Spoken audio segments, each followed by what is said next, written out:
दिल्ली, हरियाणा, उत्तर प्रदेश, राजस्थान की हर खबर के साथ देखते रहिए न्यू इंडिया न्यूज नेटवर्क। ये लोग मंदिरों में जाएं, मंदिरों में जाने से कोई किसी को नहीं रोक सकता। यहाँ शक है और शक करनी से ना को है, जवाब दे दें वो। उसके लिए तो आफ्ताब के खिलाफ तो हम बोलेंगे। हम लोग जिनकी तोमर की जिसने हत्या की उसके खिलाफ तो हम बोलेंगे। दुमका के अंदर, झारखंड के अंदर एक सोती हुई बच्ची को जिंदा जला दिया लव जिहादियों ने। तो समुदाय के लोग ये सोचते हैं कि हमारे ऊपर बोल रहा है तो उनको तकलीफ होती हो जाए। अगर कोई हमारी बहन बेटियों को जाल में फंसाएगा, जहां मौका लगे वहां चप्पलों से धुनो ऐसे लोगों को मजबूर। कर्मी सेना के राष्ट्रीय अध्यक्ष सूरजपाल लम्बू हमारे साथ हैं। आज जो राहुल गांधी ने आरएसएस और बीजेपी को लेकर जो टिप्पणी की है, आपका क्या कहना है? और राहुल गांधी वो कांग्रेस के पूर्व राष्ट्रीय अध्यक्ष, हाँ, उन्होंने टिप्पणी की है। उन्होंने जय सिया राम के लिए बोला है और हे राम के लिए। मुझे तो आश्चर्य इस बात का है, हे राम महात्मा गांधी जी ने बोला था। अब वो हमसे क्यों हे राम बुलवाना चाहते हैं हमें तो पता नहीं। रही बात जय सिया राम की, जय सिया राम हो, जय श्री राम हो, राम हमारे आराध्य हैं। राम राज्य की परिकल्पना पूरा देश करता है, पूरे देश के 135-40 करोड़ लोग करते हैं। अब राहुल गांधी जी को आज राम कैसे याद आ गए मुझे नहीं मालूम। और उन्होंने टिप्पणी क्यों की है, क्योंकि अक्सर वो गलती कर जाते हैं फिर बाद में याद आती है ये तो उल्टा पड़ गया। तो मुझे लगता है राहुल जी को इस समय राम का याद आना और जय श्री राम का याद आना ये बहुत अच्छी बात है। सद्बुद्धि कभी भी आ सकती है, सद्बुद्धि आने का कोई समय नहीं होता। परंतु जिस राम को उन्होंने कभी माना ही नहीं, उन्होंने कह दिया कि जब राम मंदिर की बात चल रही थी सुप्रीम कोर्ट में, जो एक केस चल रहा था हमारा राम मंदिर निर्माण का, तो उस समय उन्होंने राम को ही एक परिकल्पना बता दिया था। आज उनको राम याद आए, जय सिया राम याद आए, माँ सीता याद आई। वो कहते हैं कि संघ के आरएसएस के लोगों ने सीता को अलग कर दिया। राम और सीता कभी अलग हो सकते हैं क्या? आप अपनी राजनीति के लिए, अपने स्वार्थ पूर्ति के लिए आज माँ सीता का नाम ले रहे हैं, आज राम का नाम ले रहे हैं। परंतु राम और सीता को अलग करने का अधिकार राहुल गांधी के पास कब से आ गया? मुझे दुख है कि आज वो हिंदुस्तान के जो आराध्य हैं श्री राम, उनके बारे में जिस प्रकार की वो भाषा बोल रहे हैं उनको नहीं बोलनी चाहिए। पहले तो अपनी अम्मी से पूछे हो, सोनिया जी से, कि वो राम को मानती है कि नहीं मानती। पहले अपने घर में तय करें। वो अपनी बहन से पूछे, प्रियंका जी से, क्या वो राम का सम्मान करती हैं, राम को मानते हैं, जय सिया राम को मानते हैं? पहले अपने परिवार में, अपने घर में झांकें। रही बात कांग्रेस को, कांग्रेस ने राम का कभी सम्मान किया हो मुझे नहीं नज़र आता। ये क्यों उन्होंने किया?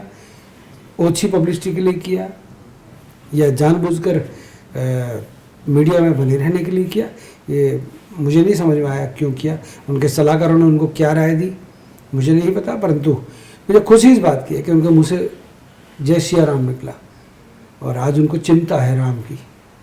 अयोध्या में जो राम मंदिर बन रहा था उस समय कांग्रेस की सरकार थी, जब सुप्रीम कोर्ट में इनकी तरफ से याचिका दायर की गई थी, उस पर क्या कहना है आप लोगों का? मैंने यही कहा ना, इन्होंने कभी, ये तो कहते थे कि राम एक परिकल्पना है।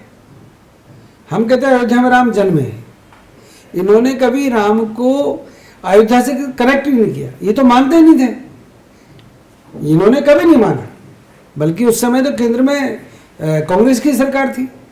जिस प्रकार से उन्होंने राम मंदिर 6 दिसंबर, क्योंकि 6 दिसंबर नज़दीक आ गया, 3 दिन बाद 6 दिसंबर है, 6 दिसंबर के समय जिस प्रकार से कार सेवकों के ऊपर अत्याचार करने वाली कांग्रेस, आज उस कांग्रेस को राम की और जय श्री राम की चिंता होगी, तो हास्यपद है। और मुझे तो ऐसा लगता है कि देर आए दुरुस्त है, देर आए दुरुस्त है।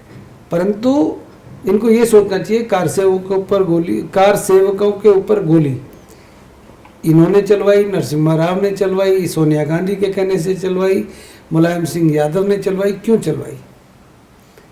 पहले कहते थे कि मंदिर वही बनाएंगे, तारीख नहीं बताएंगे। तारीख आ गई है, राम मंदिर बन रहा है, भव्य राम मंदिर बन रहा है, और मोदी जी ने उसका शिलान्यास किया है और मोदी जी उसका उद्घाटन करेंगे। राहुल गांधी मंदिरों में जा रहे हैं, प्रियंका गांधी मंदिरों में जा रही हैं। एक तरफ आप कह रहे हो कि मंदिरों का विरोध कर रही थी, सियाराम के अयोध्या में मंदिर बनने का लगातार ये याचिका दायर करके विरोध करते थे। नहीं, ये लोग मंदिरों में जाएं, मंदिरों में जाने से कोई किसी को नहीं रोक सकता। परंतु क्या सोनिया गांधी का परिवार मंदिरों को राम में आस्था रखता है, भगवान में आस्था रखता है? बताएं। क्या रॉबर्ट वाड्रा की धर्मपत्नी प्रियंका गांधी जी मंदिरों में जाने में तो कोई जा सकता है, कोई भी जा सकता है, आप भी जाओ, ओवैसी भी जाए, हमें क्या दिक्कत है? परंतु ये लोग मंदिरों में जा रहे हैं, नौटंकी करने जा रहे हैं या सच में भगवान को मानते हैं, हिंदू धर्म में आस्था रखते हैं? मुझे शक है, मेरा क्वेश्चन मार्क है गांधी परिवार के ऊपर। क्या ये सचमुच हिंदू धर्म का सम्मान करते हैं? ये बताएं, देश की जनता को बताएं। रॉबर्ट वाड्रा मानता है, प्रियंका वाड्रा मानती है, सोनिया जिनका नाम इटालियन जो नाम है इनका, क्या उन्होंने हिंदू धर्म को अपना लिया है? यहाँ शक है और शक करनी सेना को है। जवाब दे दें वो। अच्छा क्लियर होना चाहिए, मंदिर में कोई भी जा सकता है, भगवान का दर खुला है, कोई भी जा सकता है। एक आपके ऊपर आरोप लगता है लगातार कि एक समुदाय को दबाते हैं, दूसरे समुदाय का पक्ष लेते हैं। हाँ, अब आफ्ताब जो जिसने 35 टुकड़े कर दिए एक बच्ची के, उसके लिए तो आफ्ताब के खिलाफ तो हम बोलेंगे। हम लोग निकिता तोमर की जिसने हत्या की उसके खिलाफ तो हम बोलेंगे। दुमका के अंदर, झारखंड के अंदर एक सोती हुई बच्ची को जिंदा जला दिया लव जिहादियों ने, उसके ऊपर तो हम बोलेंगे। अब उस समुदाय के लोग ये सोचते हैं कि हमारे ऊपर बोल रहा है तो उनको तकलीफ होती हो जाए। अगर कोई हमारी बहन बेटियों को जाल में फंसाएगा, लव जिहाद का झूठा सपना दिखाएगा, लव के नाम पर जिहाद करेगा और उन बच्चियों को जिंदा जलाएगा, टुकड़े करेगा, गोलियां मारेगा सरेआम, तो उसका विरोध भी ना करें। हम किसी पंथ संप्रदाय या किसी जाति विशेष के या किसी धर्म विशेष के विरुद्ध नहीं है, परंतु उनको अत्याचार करेगा, गुंडागर्दी करेगा तो हम तो विरोध करेंगे। अब मदरसों के अंदर कोई राष्ट्र विरोधी शिक्षा देगा तो हम तो विरोध करेंगे। सड़कों के ऊपर कोई नमाज पढ़ेगा हम तो विरोध करेंगे। क्यों ना करें विरोध? विरोध करना हमारा अधिकार है और डेमोक्रेसी में विरोध एक प्रक्रिया है। दूसरे पक्ष को समझाने का, एक पक्ष अगर विरोध कर रहा है तो दूसरे पक्ष को समझना चाहिए कि विरोध क्यों कर रहे हैं। विरोध हम इसलिए करते हैं कि आप जिस देश में रहते हैं, जिस देश के कानून को, संविधान को आपको मानना चाहिए, उसका मजाक उड़ाते हैं, तो हमारा हक है विरोध करने का। और अगर किसी को बुरा लगता है तो लग जाए। जी आचार्य जी, आप भारतीय जनता पार्टी के एक वरिष्ठ पदाधिकारी रहे हैं। भारतीय जनता पार्टी वर्तमान में न केवल प्रदेश में सत्तारूढ़ है, अपितु देश में भी भारतीय जनता पार्टी की सत्ता है जी। इसके बावजूद ऐसी क्या आवश्यकता पड़ी कि आपको एक अलग से अपना एक निजी संगठन खड़ा करना पड़ा? मैं भारतीय जनता पार्टी का प्रवक्ता हूँ आचार्य जी, अभी भी वर्तमान में मैं भी वो मैं प्रवक्ता हूँ। रही बात सामाजिक संगठन खड़ा करने के लिए किसी से अनुमति नहीं लेनी पड़ती। अनेकों अनेक सामाजिक संगठन देश के अंदर है। करनी सेना भी उसी प्रकार से एक सामाजिक संगठन है। और समाज में फैली हुई कुरीतियों को, समाज में अगर कोई दूसरा व्यक्ति अत्याचार कर रहा है, दुर्व्यवहार कर रहा है, गलत कार्य कर रहा है, तो उसका विरोध करने का अधिकार और संगठन बनाने का अधिकार मुझे है। मुझे भारतीय जनता पार्टी ने कभी इस प्रकार से कोई सामाजिक संगठन बनाने के लिए या किसी गलत बात का विरोध करने के लिए ना रोका था ना रोका है। सामाजिक संगठन बनाना ये मेरा अधिकार है और ये संगठन मेरा नहीं, लाखों करनी सैनिकों का है जो हिंदुस्तान के 22 राज्यों में करनी सेना नाम का संगठन, चाहे उत्तराखंड हो, चाहे छत्तीसगढ़ हो, चाहे उड़ीसा हो, चाहे राजस्थान हो, चाहे हिमाचल हो, चाहे वो दिल्ली हो, चाहे उत्तर प्रदेश हो, अनेकों अनेक राज्यों में आज करनी सेना की शाखाएं हैं। प्रदेश और जिला स्तर पर करीब 250 से 300 जिलों में करनी सेना का संगठन पूरे हिंदुस्तान में काम कर रहा है। और मुझे गर्व है कि करनी सेना जो एक सामाजिक संगठन है वो अपनी बात को सही समय पर सही जगह पर रखता है और रखता रहेगा। करनी सेना का उद्देश्य क्या है? जो टेढ़े मेढ़े लोग होते हैं उनको सीधा करना। जैसे अब ओवैसी है साहब, हमारे बच्चों का मामा है। अब मामा अगर गलत रास्ते पे चलेगा तो उसको एहसास कराना, उसको आईना दिखाना कि आप इस कार्य को गलत कर रहे हैं, ये काम गलत कर रहे हैं, ये भाषा आपकी ठीक नहीं है। वो अक्सर हिंदू धर्म से संबंधित विषयों पर टिप्पणियाँ करते हैं। हम ओवैसी, वारिस पठान या उनके भाई अकबरुद्दीन ओवैसी को आईना दिखाने का काम करते हैं। हम ऐसे लोगों को जो अक्सर हिंदू धर्म को टारगेट कर कर उन पर निजी टिप्पणियाँ करते हैं, हम उनको एहसास कराते हैं कि तुम्हारा विरोध करने वाला भी कुछ संगठन, करनी सेना नाम का संगठन एक हिंदुस्तान के अंदर है और सही समय पर सही जगह पर हम लोग अपना विरोध प्रकट करते हैं। हमारा एक सिंपल सा एजेंडा है, भारतीय संस्कृति, हिंदू धर्म और हमारे गौरवशाली इतिहास को अगर कोई छेड़ेगा तो हम उसे छोड़ेंगे नहीं। करनी सेना का सिंपल सा फंडा है, हम पहले छेड़ते नहीं और बाद में किसी को छोड़ते नहीं। कांग्रेस के वरिष्ठ नेता दिग्विजय सिंह ने बार बार ये आरोप लगाया जो भगवा में है वो आतंकवादी है।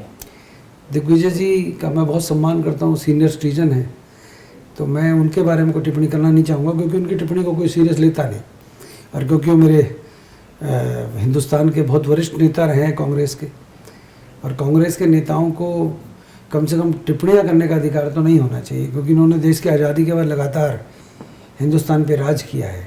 अब लोगों ने इनको बेरोजगार कर दिया है तो कुछ भी बोलेंगे, इनकी बात को कोई गंभीरता से नहीं लेता ना मैं लेता। आप मानते हैं भगवा में आतंकवादी छिपे हुए हैं? मैंने भगवा पहन रखा है ना, अगर किसी को मैं आतंकवादी दिखता हूँ तो बता दो। भगवान ने तो हिंदू धर्म में आस्था संस्कृति के अंदर अपनी जो सभ्यता है उसको दर्शाने का काम किया है। भगवा एक विचार है, हिंदुत्व जैसे एक विचार है, हिंदुत्व सनातन है, उसी प्रकार से भगवा एक विचार है, एक आस्था है। अब वो हरा रंग पहनना चाहते हैं दिग्विजय सिंह तो पहने। मुझे लगता है दिग्विजय सिंह बहुत सीनियर व्यक्ति है और मेरा कहीं ना कहीं उनसे संबंध भी काफ़ी निकट का रहा है, मैं उनका सम्मान करता हूँ, परंतु भगवा के अंदर आतंकी छुपे हैं, मुझे इस पर बहुत दुख है और आश्चर्य है क्योंकि जिस परिवार से दिग्विजय सिंह आते हैं उस परिवार ने हमेशा भगवा को सम्मान दिया है, भगवा को पहना है, भगवा को धारण किया है, और अगर दिग्विजय सिंह उसके ऊपर बोलते हैं तो मुझे उस पर आपत्ति। सूरजपाल जी, दिल्ली जेएनयू के बाहर जो जिस तरह के नारे लिखे गए हैं बनिया समाज ब्राह्मण समाज को लेके, इस पे क्या कहना आपका? देखो, जिन वामपंथियों ने जिन जेएनयू के अंदर जिस प्रकार से टुकड़े टुकड़े गैंग हावी है, उन्होंने बनिया ब्राह्मणों के ऊपर टिप्पणी की है, वो किसी के ऊपर टिप्पणी कर सकते हैं। इस देश का जो लाखों करोड़ों व्यापारी जो अग्रवाल समाज से संबंध रखता है, उन्होंने देश को टैक्स दिया है, देश के सामाजिक संस्थाओं में अपना महत्वपूर्ण योगदान किया है।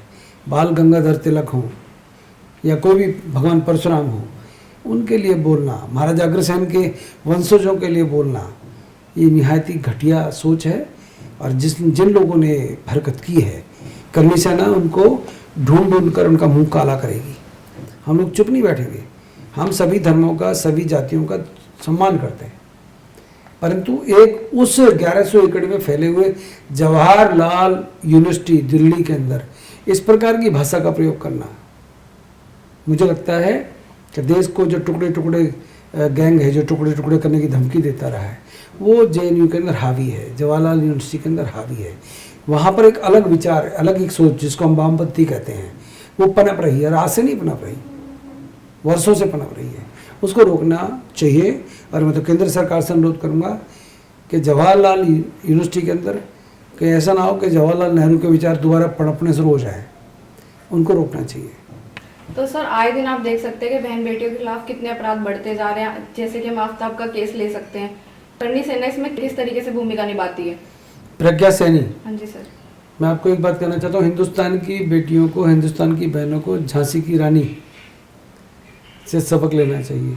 अंग्रेजों के दांत खट्टे करने वाली झांसी की रानी, वो भी तो हिंदुस्तान की बहन थी, बेटी थी, उसने भी तो सबक सिखाया अंग्रेजों को। आज हिंदुस्तान की बेटियों को अपने आप में स्वावलंबी होने के लिए अपनी आत्मरक्षा कैसे करें, उसके लिए स्वयं को तैयार करना पड़ेगा। आफ्ताब हो या निकिता तोमर का हत्यारा हो या अन्य कोई भी लोग हो, चाहे दुमका की बेटी को जिंदा जलाने वाला व्यक्ति हो, या जो भी फेसबुक पे इंस्टाग्राम पर जो झूठे सपने दिखाकर बेटियों को बहलाने फुसलाने वाला हो, उनको सबक सिखाने वाली हिंदुस्तान की बेटी ही होगी। और अब बेटियों को जगाने के लिए आप जैसी बेटी हैं, जैसे आप अपने दम पर आज इस चैनल पर बैठी हैं न्यू इंडिया पे, तो आपकी हिम्मत है ना।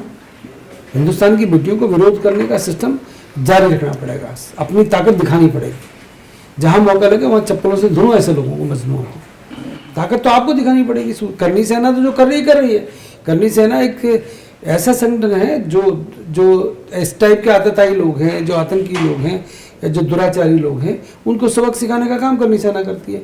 परंतु हिंदुस्तान की बेटी को तय करना पड़ेगा कि मुझे मेरे माँ बाप का कहना मानना चाहिए, मेरे को अपने भाई का सलाह माननी चाहिए। अगर मेरा भाई मुझे कहीं जाने से रोकता है, टोकता है, तो उस पर गुस्सा नहीं होना चाहिए। कौन व्यक्ति मुझसे दोस्ती कर रहा है, उसकी बैकग्राउंड जाने बगैर उनसे मित्रता नहीं करनी चाहिए, ये स्वयं तय करना चाहिए। हिंदुस्तान की बेटी को समझना पड़ेगा, क्योंकि हम लोग 100 करोड़ से अधिक लोग हैं हिंदुस्तान में, हिंदू।